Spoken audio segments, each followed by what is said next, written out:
नमस्कार गाववाल्यांनो, आज असा ऋषी पंचमी आणि आम्ही पूजा करू गेलो घराच्या वरच्यासाठी ऋषी पंचमी साजरी करू। पण पाऊस इतकं होतो ना की माझे भाव नुसते छत्री घेऊन उभे होते, काका नुसते भिजतात आणि म्हणतात पाऊस थांबता की नाही।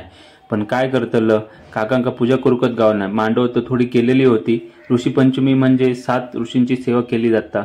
या दिवशी कंदमुळाची भाजी केली जाता। त्या दिवशी स्त्रिया या दिवशी उपवास पकडतात। पण काय करतात, पावसामुळे काय कोणा खलाक जमाना सगळे उभे होते नुसते। काय आता बघूया पाऊस थांबता की नाही। पण पावसाचा काय जोर थांबायचं होईना। काकांनी सुरुवात केली पूजेची आणि भजन पण येऊचा होता। बघूया आता काय होता। मी तुमका दाखवू शकते कारण भजन येऊचा होता, त्यामुळे मी पूजा पटकन केलो आणि निघालो भजनाकडे। आता भजन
काय माझ्या